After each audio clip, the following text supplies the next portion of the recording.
Welcome to the Women's Business Society podcast, where you can listen to the experts while I pick their brains for hot tips and tricks to help grow your business. Thank you to our major sponsor, Book It Bookkeeping, and a shout out to all our members, with a special mention to So Beautiful, who provides all the gifts at our WBS networking events. Today we are joined by Emma Borg to talk about how to boost your emotional health. Thank you so much for joining us today, Emma.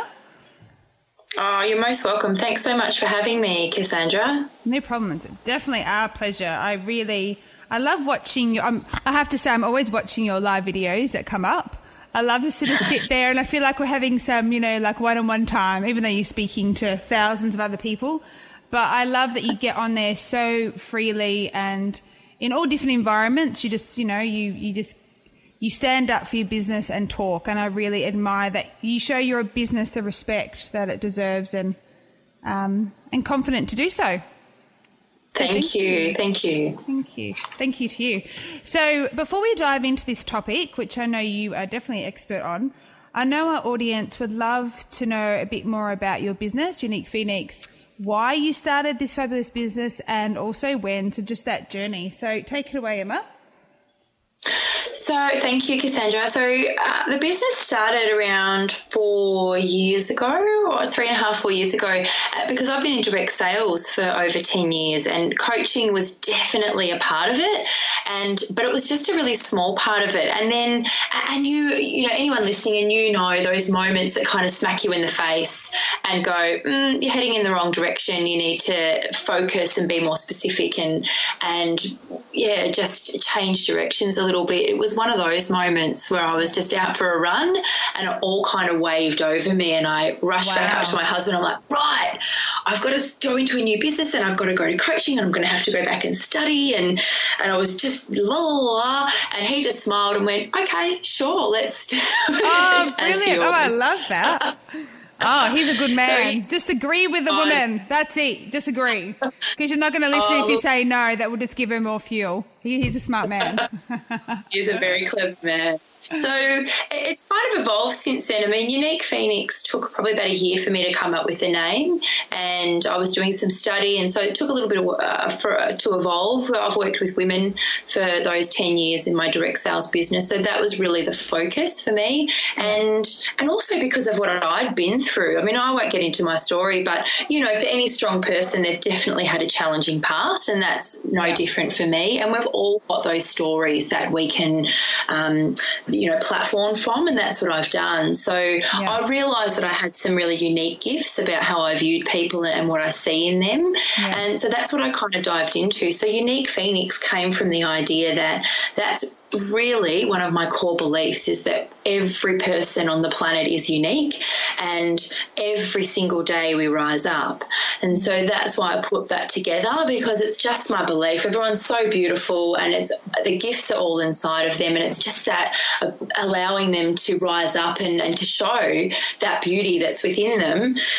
And that's when emotional health, so that journey kind of kept taking me and helping me delve more deeply into it. And we have those amazing habits, meditation. I did an amassed amount of reading. I can't even tell you how many books and articles and I read over 2 years. Don't worry, I can imagine. I've actually got a post ready to go yesterday. Like, how you sort of, you change bags for books or lip gloss for books or whatever it is. Yeah. There's a period in your life, where you just get so hungry. You're like, where's the information? I want more.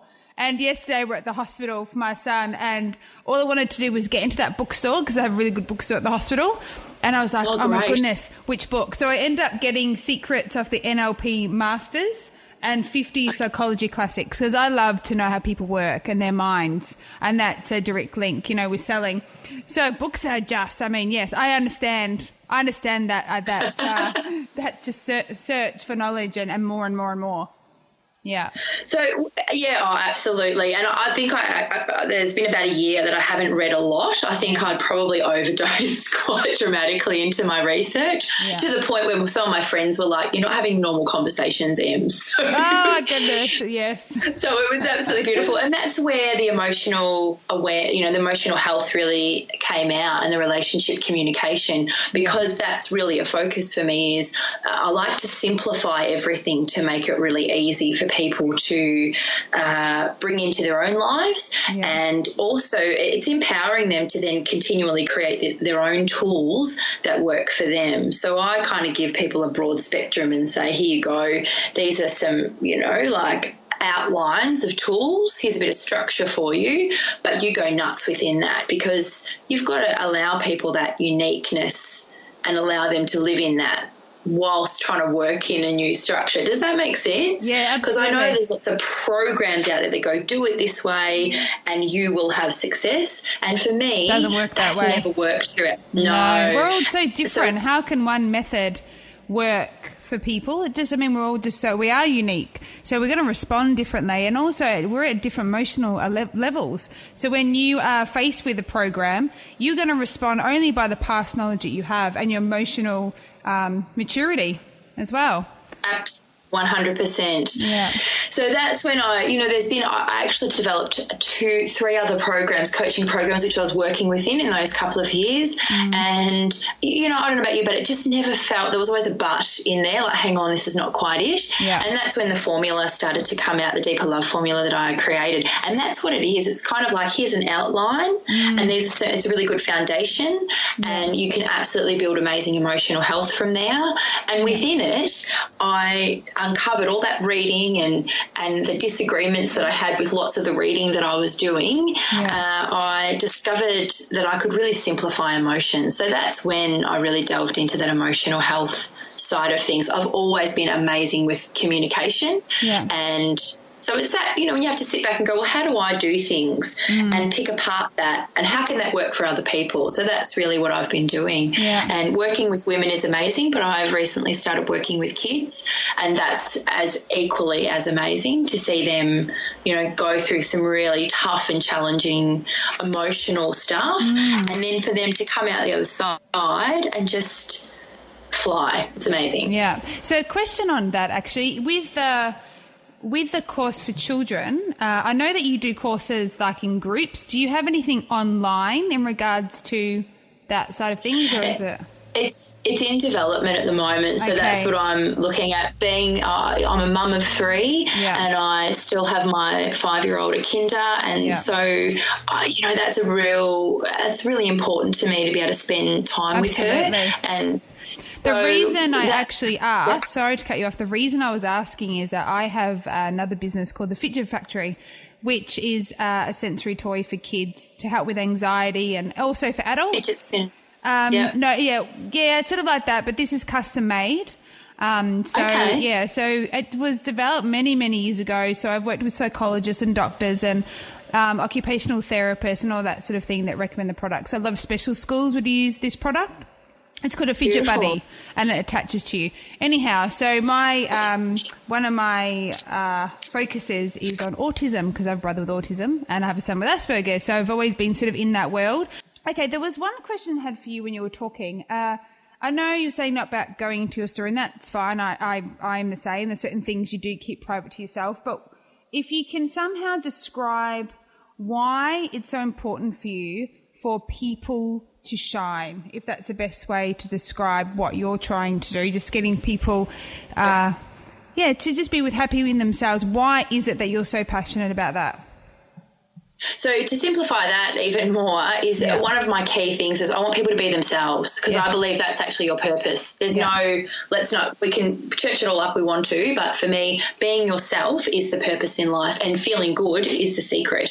So it's essentially that. I want people to be themselves minus all the noise, because as a kid I had a really challenging childhood, and to say that it was shit is probably underestimating it and really underselling it. And that fed into my teens, and, I self-abused, and, then it led into my 20s, and it just kept rolling. And it really wasn't until my 30s that I kind of started to wake up.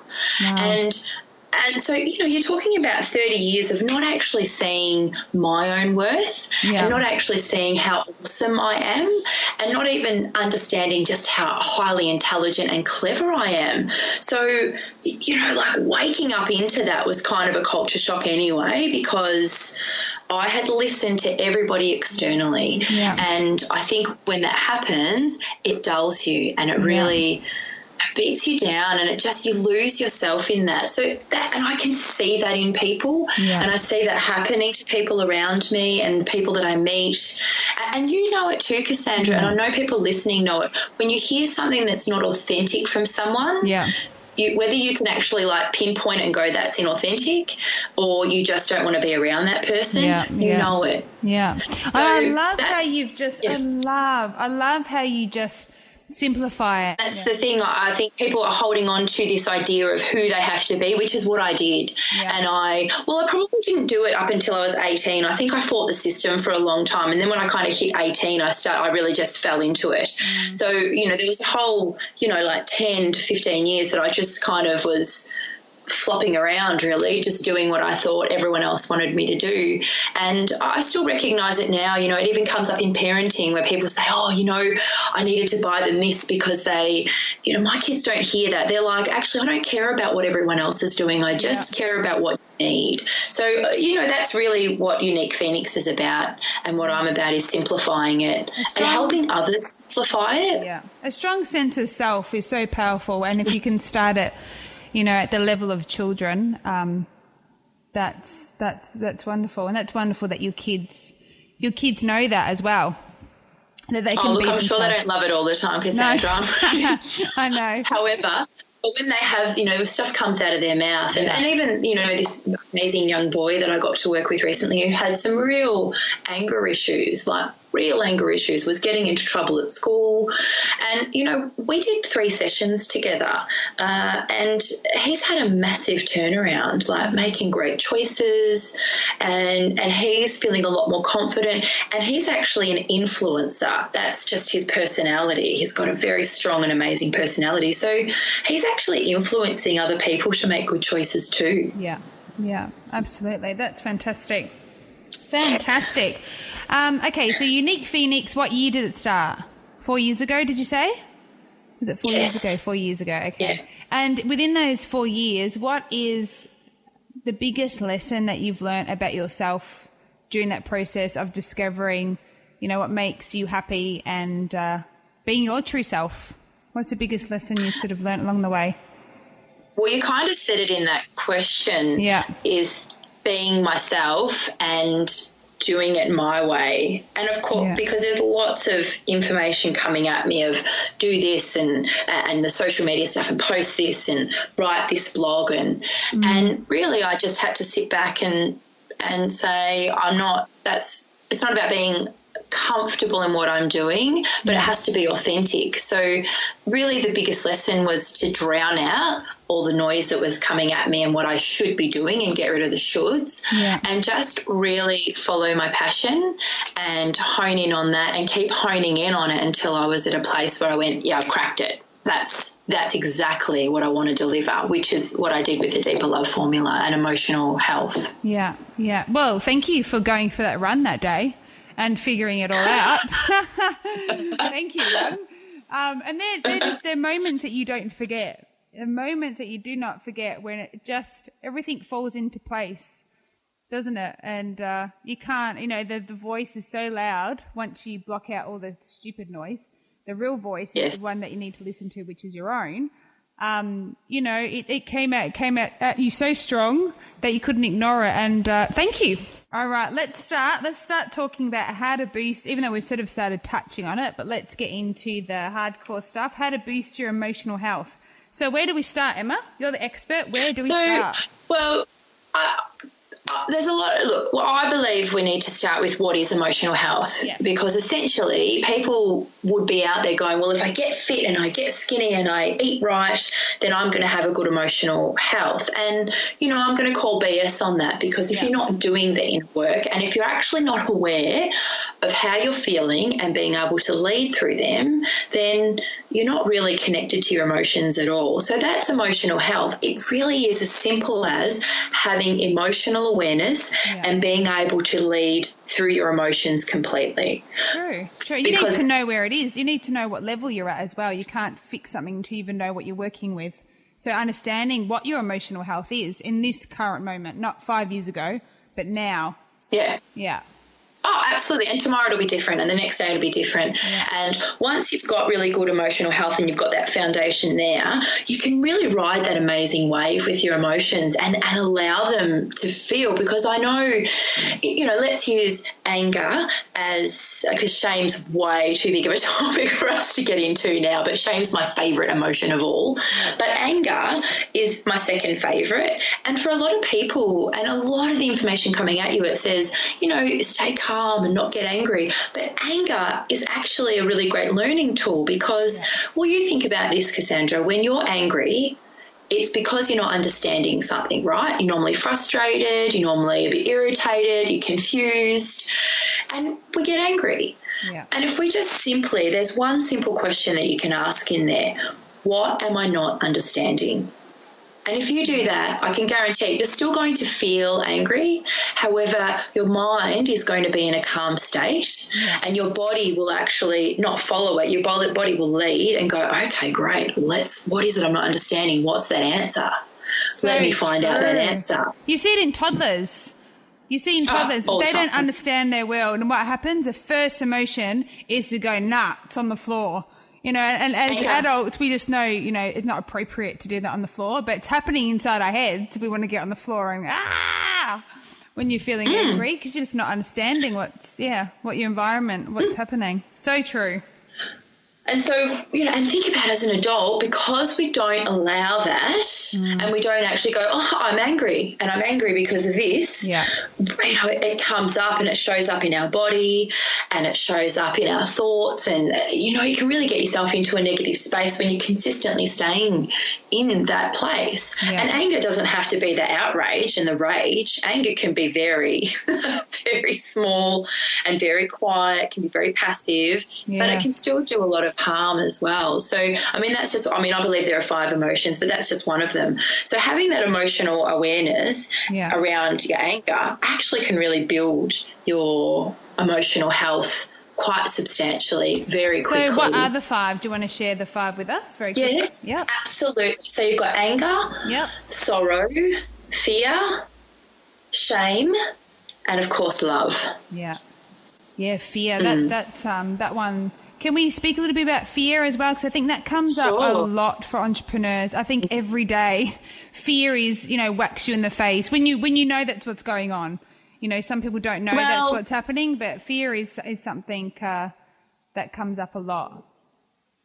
So I call a bit of BS on a lot of the stuff that's out there on fear. I don't agree with most of it, because fear for me is a really important emotion, and fear is about knowing how important something is to you. Because let's face it, if it wasn't important, you wouldn't actually feel fear. If you didn't give a rat's ass about it, you wouldn't feel fear. However, when something's really important to you, and I give the example of speaking in public, and everyone goes, I'm so afraid.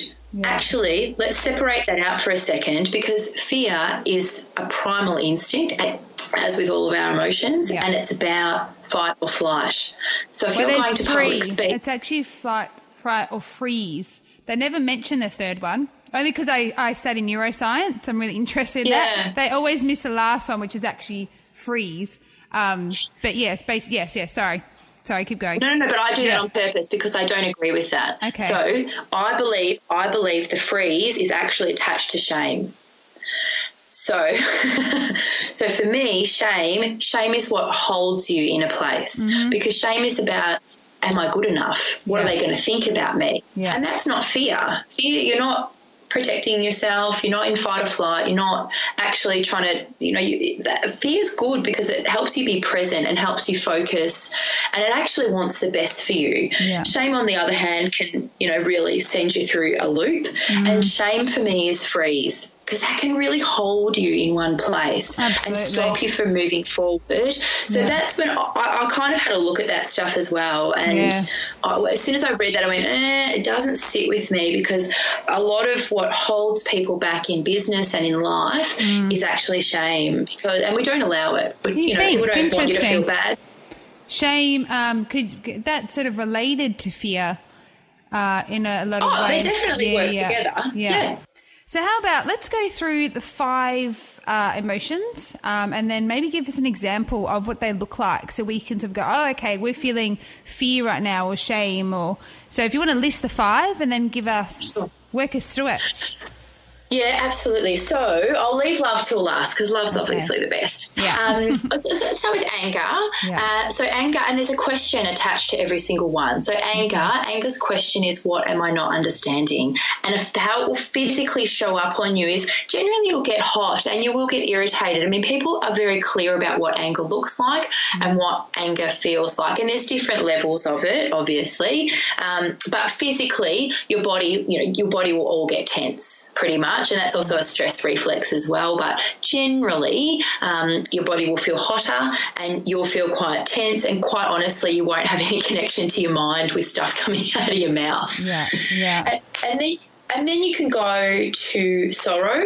And I mean, look, so anger and sorrow are probably the easiest emotions to really understand and be able to become aware of, because sorrow, there's 2 questions. And so sorrow is all about, what do you need to let go of? And the other question is, what is the lesson? And that's generally what happens within sorrow. And we know what sorrow looks like and how it comes up, but it shows up differently for everyone. All of our emotions show up. We feel the same emotions, but for what reasons and in what situations, it's so different for everybody. Yeah. And then you've got fear. And fear is that almost like butterfly feeling in your stomach, and you'll feel nervous. That's your physical stuff that will show off. Quite often, I mean, I sweat when I'm fearful. That's just one of my beautiful little body reactions. Then fear's question is all about, how important is this to me? And that can really get you over so many stumbling blocks, because once you go, well, it's really bloody important, actually. It's so important to me. It will help you move beyond that physical reaction, because quite honestly, that's the thing that holds us back. And our brain, we'll get to that in a second. Yeah. So that's what happens with your body, though. And then there's shame. And like I said, shame's one of my favourite emotions. It's one of the emotions that we're, even through childhood, that we're kind of told to not feel, don't feel bad, it's okay. And they're not messages I send my children. And certainly when I write the program for the kids, it won't be how I write it either, because we want people to feel shame. Shame's a moral compass. Yes. We actually need to feel shame. So true. Oh, I love that. Yes, it's so true. Yeah. Well, we make good choices. And that's what shame is about, is really, do I feel good about my choice? Yeah. So when I go, and I don't like public speaking, but when I go to do it, that's the first question that I'll ask myself. Do I feel good about this? Yeah, hell yeah, I feel great about this. And honestly, that shame mechanism starts to wind down. I don't get the physical stuff that I would. Shame is that sick feeling that you get in your stomach. Yeah. And it's not a butterfly, it's not that nervous. It is that sick feeling in the pit of your stomach. And that's, our gut's so important. And, when you're really tuned into your body, it's absolutely amazing. But shame sits down in there. And when you've done something that's off compass and away from your heart and where you need to be leading, it's going to tell you, and you're going to feel shit. It's just that simple. And so when you're talking, I'm thinking back when I was younger. And if I did something, I don't know, like smashed a glass by accident. And, that you do feel shameful when you do something that small as a child, smashing glass that was an important glass. And I got the feeling in my stomach how I actually felt as a child doing something. And, it makes you feel almost like you're going to faint. Because you think, even if you don't, not going to get in trouble, it's that internal thing, you've done something wrong. And you have to face the judges, not literally, but Absolutely. Yeah. And when you're going, I mean, I know I used to do a little bit of sport and dancing and stuff as a kid, and that's when I go back to it, that's the feeling that I got. And so what I recognised was that I was actually thinking, oh my God, what are they all going to think of me? Like, are they going to think that I shouldn't be up there? I shouldn't be. And that's shame coming in. That's got nothing to do with fear. Interesting. So fear doesn't create any doubt. Okay. So that's shame coming in, because really we get so caught up in what other people think about us that we forget that the most important person is us, ourselves, what we think of us, because we're the only people that have to look ourselves in the mirror. And shame, if you're so busy stuffing that down and not acknowledging it, that's when it creates those real self-esteem, lack of self-confidence, and you lose that love of self because you just buy into what everyone else thinks of you, which is a shame mechanism. And it's important, I know, because it's a moral compass. Am I doing this? Is it affecting someone in a negative way? Am I meaning to? All those kind of questions are really important. But if you just get down to the really simplistic question that's in shame, do I feel good about my choice? Yeah. And if you do, keep going. Yeah. And so then you get to love, and love obviously is at the center of all of them. And because every emotion has a duality, so it's, there's a negative and a positive side to every single emotion. Love, you can really come back, and even with love, there is a negative side to it, which I know people go, you're crazy, but you've got the dizzying heights of love. When you're in that state of euphoria almost, you can't possibly stay in that high, happy state for all of your life. Otherwise, I don't know about you, but I say yes when I'm in that high state. I've had to learn a very important statement is, I'll get back to you. Yeah. No, that's very true. So they're the 5 emotions. It's really good because you put in a really positive light, because often it's like you have to feel good and every other emotion is bad. But it's not like that, because we don't always feel good. But accepting that they're not bad feelings that we have or emotions. It's just understanding, what they're doing and what they mean, and recognizing it, just being mindful of them. So when it comes up, we can easily pick, okay, this is just fear. This is how I can work through that. And there's the light on the other side of the tunnel, if I can just work through it. Absolutely. Yeah. And so when you're coming back to love, it's just that simple of question of, how do I want to respond? And if you're coming from a place of love, then you know how you want to respond. You know what that looks like. So, and like I said, they all layer up and they move into each other and around each other. But absolutely, it's becoming aware of what they're doing and not feeling bad because you're having a negative emotion. Of course we have to. We have them, so why wouldn't we be geared to feel them? Yeah, exactly. And use them for our benefit. So we have these 5 emotions, and I want to go into how we react to them, and where do we learn that reaction? Does it come from childhood, do you think? Am I fair to say that? Yeah, look, I think the anger. We're taught. Do you think start with the anger? So what are you getting at, like when you're going into a negative space of the emotion and it's consistent that you're going there? Is that what you're meaning? Because, I see the reason I ask this question is that everyone reacts so differently to these 5 emotions. And then you find out what they and why you react in that way. For some people, they might feel fear, but they don't believe in themselves and they give up, which may mean you weren't brought up with a strong sense of self. Anger, seeing your parents just, display anger in an aggressive way, like physically or, emotionally. I believe a lot of those things are very instinctual, so you could react in anger in a way that is sort of more of an unconscious. It's come from the unconscious mind where you're automatically just going to scream because that's what you saw. That's sort of my part of where I think it comes from. Yeah, look, for me, when... there's definitely a disconnection in there, and of course all the stories that happen to us throughout our life, we have a choice of how they affect us as a grown-up. As we know, we have that solid choice, and certainly there's lots of lessons that we learn in childhood, particularly when we're told, don't get angry and don't feel and and that's really confusing, because then how do you know what to do? But for me, I think we're actually, every single human is geared to feel these 5 emotions. And when you're disconnected, so when you're in your head, that's when you see a lot of that. Yeah. When you're actually in your body in these emotions, then you'll be able to feel the duality in them, and it's a lot calmer and it's a lot simpler for you. Yeah. So for me, that's what it is. It's a disconnection from heart and head. Yeah. And when you are aware of your body and aware of what you're doing and allow your body to react in a really natural and organic way, then the mind actually doesn't really have a say, and that's when you're not going to get the extreme reactions that you're referring to. Yeah. So, which is quite common. We all can deal with anger in an aggressive way. It comes out. Absolutely. I guess my point is, why I said that is because different people listen to this podcast, and everyone comes in at different levels, and some people actually don't know why they're reacting this way. And what I want to make it clear is that wherever it does come from, you can change anything. You can change the way you react to things, and you have the control over that, like you've just spoken about.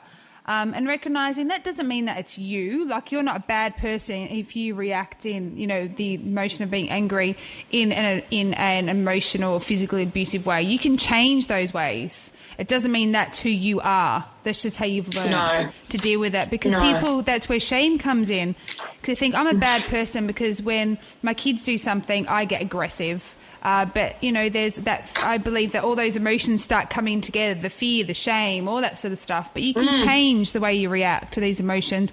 It's just resetting yourself, isn't it? And just reconnecting.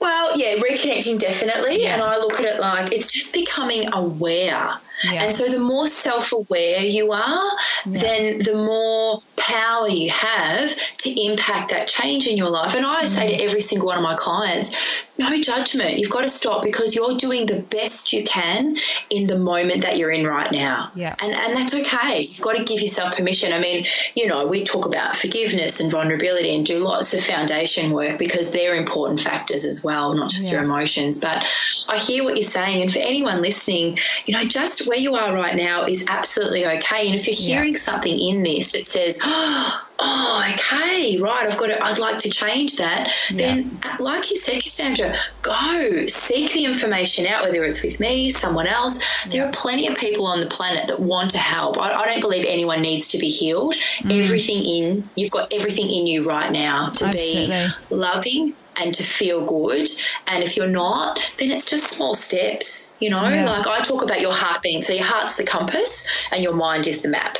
Yeah. And if your mind is taken over and your mind's being the compass, then there's your first indicator that you've really got to drop in, connect to your body, connect to your heart, and start listening to that, become aware and live through that. And the mind will just follow. Yeah. Can you describe, we all can describe in different ways, but can you describe your feelings behind when you connected with yourself? Like, what was that feeling of when you could start listening, you could hear your body, you could feel yourself, you trust in your emotion. What did that feel like to you? I'd really describe it as terrified excitement, and that's one of my favourite states of being, right? That is my favourite place to live in all the time, when I'm slightly like, what the hell's going on? And on the other side of it, like, oh my God, this is awesome. Yeah. And then, and then you have so when I first started doing it about 3 years ago, when I really started understanding this and got fully connected, it was almost like I had, my blinkers came off. I saw things in a different way. And, I just had to keep resetting and realising, hang on, that's my brain making a decision. No, I don't want my brain making a decision. I want my body. I want to listen to my body. I want to know. And it's actually simplified every single decision. I don't have any procrastination in my life anymore, because when you're in your head, if you're procrastinating a lot, I can guarantee you're in your head a lot. So part of what I shared was about a thing called the crap pad, and I'll get to that in a second. Okay. But it's really, you mentioned it before, and people are in their head, and because our emotions connect to our stories, right? Of course they do. But it's up to us how long and how firm that hold is. And, that's why I don't really get into my story, because people can hear it and go, holy crap, how are you functioning? You know, like, oh my God. And then they kind of, you know, and as I do, I don't know about you, when you hear someone's really full on story, you go, oh, and you put them on a bit more of a pedestal. So I don't like that. Yeah, so I don't for that reason, because I want people to know that you've got your own stories, and that's absolutely fantastic. So the crap pad is a way to disconnect that stronghold emotion from the story. You're still going to have the story, and it's still going to have power but a different kind of power. So it's not going to have a limiting power. It's going to have a power that lifts the limits and it actually creates that platform for you to move forward from. So the crap pad is this amazing tool, and I learned it from a friend years and years ago, and then I researched and did more research, and there's lots of different ways of looking at it, and there's lots of different names for this. So I didn't come up or invent this, but I just call what I do the crap pad, because what it is putting all your crap on loose leaf sheets of paper, and it's about no filtering. So you talk about journaling, right? I say to any of my clients know that I don't want them to journal their crap, because I don't want you holding on to that. I want you to journal your challenges. I want you to journal the things that you're working through, the things that you're proud of. And journaling is about coming up with solutions and coming up with ideas. It's not about putting your crap in there and holding on to it. So that's the difference between journaling and crap padding. So crap padding, you get yourself a piece of paper or a loose leaf, you know, that you can rip off, and just start writing. Do you know how I actually do it? Because I actually do this, but I have a I love stationery, so I'm always buying these books, but I sort of throw one out every month. So I have a few of them. I've got 5 going at the moment, but I have one particular one that it's just everything that's sort of happening in that month. I just write it down, or any inspiration, ideas or frustrations, everything. It's just sort of something I just keep writing in. But by the end of the month, it's gone. It gets thrown out because I work in sort of month periods, and it's great because it's a book. It's not a super nice book, so I don't feel like I have to keep it. You know, because it's certain books you just want to keep on the shelf. It's just like one of those kid notebooks, and then you just chuck it out, because anything that's in that month needs to be dealt with, and then thrown out. The power that the loose leaf paper and doing it immediately, this is why I say that the crap pad is probably a little bit different to the way you're doing it. It's about immediately releasing it. And so you are going to write the process of Dear Universe, or if it's a letter to someone, don't ever give it to them, but just put their name on it. And then at the end, you know, like you're going to give it at the end of it when you've got nothing left. And what I say to any client is, anyone doing it, don't filter. Don't worry. I mean, I remember doing it once and writing, and I was writing stuff about my grandma, and I loved my grandma. She raised, you know, me for several years, and I loved her. But there was some stuff in there that was questionable about what she was saying to me, and I didn't know that was in me, and I was writing it, and I got to the end and went, whoa. I did not know that was in there, and then let it go. So what happens is at the end you write, thank you for the lessons, but I no longer need the stories. Yeah, it's so true.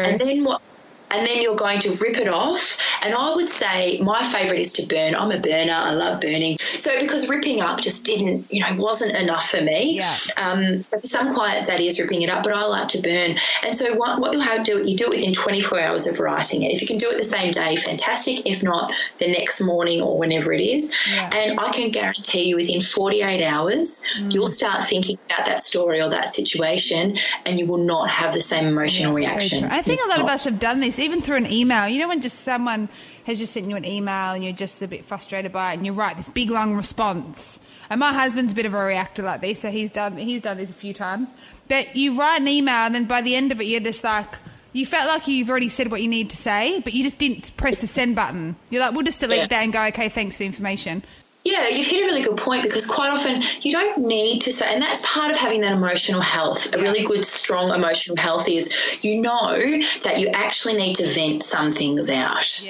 And, you know, there's some things that are annoying and that hang around for a couple of months, you know, situations that come up, and every now and again you'll say something, you'll be like, God damn it, why is that staying with me? Yeah. But, but that's okay. You've got to give yourself the space to go through it and to feel it and to allow, because quite often, people get over it and move on and, well, hang on, you've got to allow the time.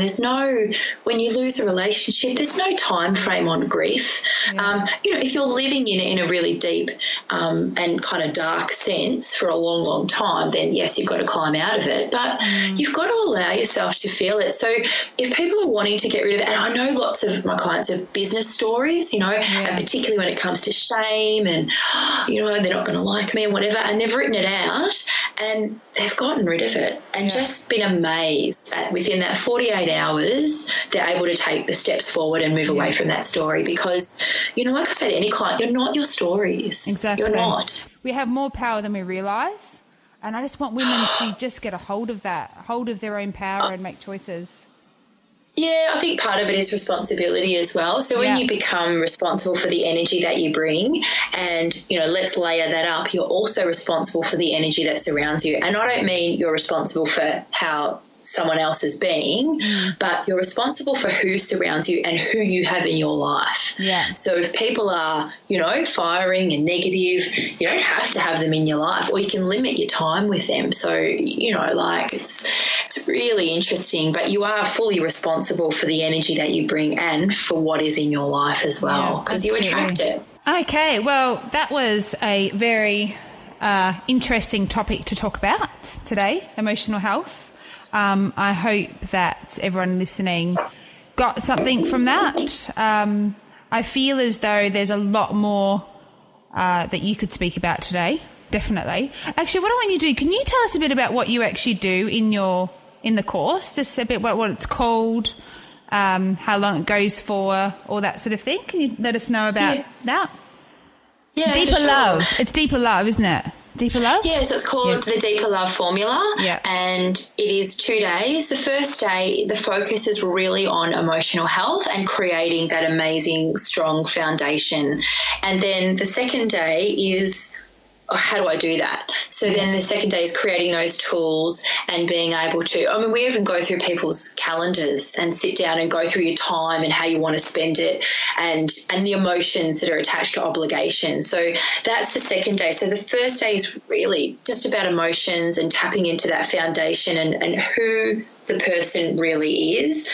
And the second day is, well, how do I have that in my life? So it's the practical magic that allows you to then take the tools and go, okay, well, I can start bringing this into my life and taking it small steps at a time to do it, so that when they're leaving, there's not this massive feeling of overwhelm. Because I know about you, I've done courses before, I walked out and thought, how do I do all of that? Yeah. But so this way it just sets you up for success, and so that you can just little steps all the way. It is over 2 days. It's an overnight stay, so you would turn up in the morning and you don't have to worry about anything until you leave the next day. And you'll be that's given lovely. So you can actually stay in that space, because if you go to a course and you come home and life's happening, you sort of disconnect from, that space you actually need to give yourself. So that's quite nice. Yeah. Yeah. So then there's that. They also have a proper, it's a folder that they take, that to take home. And what I've done is, because I recognise that people kind of think, how do I do this?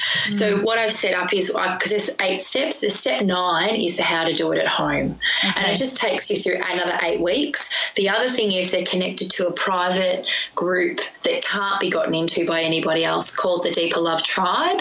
And it's everyone who's done the course. So you're completely supported, and when you're having one of those days, you can put a video up, you can write something, and you've got all this beautiful love that says, I've walked this path, you're doing amazing, and you feel supported. That's priceless. A group like that is a great place to sort of fuel yourself and fuel others. Absolutely. Yeah, I agree with you. It's priceless. And then they're supported, and there's no selling in there. I like to be really clear about them. Good. I don't get on there and make any comments. I actually get on there myself on some days and go, this is what's happening today. And I'm living it. I'm having one of those moments, and this is what I'm living through. So, they see I'm human, and just because I created this and I do it doesn't mean I don't live it every single day as well. Yeah, that's good. That's good that you're honest with that as well. I do love when you get on Facebook and you call the BS. I'm like, what is she calling the BS today? Because I love it, because there is a lot of BS out there. I do love my calling BS. It's one of my favourites too. All right, I've got 5 questions to ask you. Sure. They're just silly questions, just things I'm interested to know. The first one is, what's your favourite flavoured ice cream? It can be a sorbet. You can do a sorbet if you like. No, look, it's chocolate. Chocolate. Like a dark chocolate. Dark chocolate with chocolate bits in it and like chocolate fudge through it as well. Oh, wow. And some chocolate cookie. I mean, anything that you could put chocolate into that ice cream, I would devour. All right. Chocolate. Well, if you ever visit Malta, there is a the best ice cream on the island in Tasbij. It's beautiful. Okay. So I'll have to take you there. They have some good, they've got the white chocolate, the dark chocolate, okay, you're making me want to go get ice cream now. Okay, the second question is your favourite holiday destination and your dream holiday destination. My favourite holiday destination is anywhere camping. I love camping. I love that just disconnection. I love walking around barefoot. Yeah. I love everything. Anywhere camping and I'm good to go. So what's a place you'd love to go camping? What would be your dream place to go camping? Ooh. Would you do that camping on the cliff? You know how they have that, I so want to do this. Oh, dear Lord, no, I don't like heights. And I do want to get there. Just the kiddies have got to just get a bit more robust with camping. But I can't wait to travel around and camp on beaches. I really don't care what beaches as long as it's sunny and I can camp there. Third question. Can you do that thing with your tongue where you how you make it and it touches each other? You know that thing where you stick your tongue out and then you move it to do that thing? I don't know what it's called. Rolling your tongue? Not rolling it, where you just, the two sides sort of come up and then... rolling your tongue into each other, make it into a... Yeah. I can even touch my tongue with my nose. Right, now you're showing off. Now you're showing. I can actually, and it looks like when I'm doing it looks like I'm almost picking my nose with my tongue. It's quite disgusting. And how long have you been married for? That explains a lot. I would say a while then. Right. Yeah. Question 4. 2 business tips. 2 the most valuable lessons that I know there's so many, but just 2 of the most valuable ones you've learnt since starting your own business. Listen to your gut. Yeah. And that's a definite one. And don't be afraid to take feedback and ask for it. The other one is, what is one business goal? Actually, I want to give you a challenge. 2 business goals that you want to achieve by the end of the year. I want to run my course one more time. So that would make it that I've run it 4 times this year. And considering I only ran it once last year, I'm pretty happy about that. And the second one is to actually have I'm writing a 3-part online series, a video series called Communication to be Heard. And so I want to have that and have released that by the end of the year. Okay. I have those on my list. 1 more course and video series. I have written it, and you can't burn it because I have the piece of paper. You can't get rid of it, damn it. You can't get rid of it. So that's it for this episode of the WBS podcast. I hope you enjoyed it. You can find all our episodes on iTunes, Stitcher, SoundCloud, or by searching for Women's Business Society on any podcast player. If you're a female entrepreneur, head on over to WBSociety.com to find out how you can become a member. Whilst you're there, check out the WBS magazine, which is full of tips to help grow your business. The Women's Business Society promotes, connects and motivates female entrepreneurs. We look forward to seeing you next time. Bye.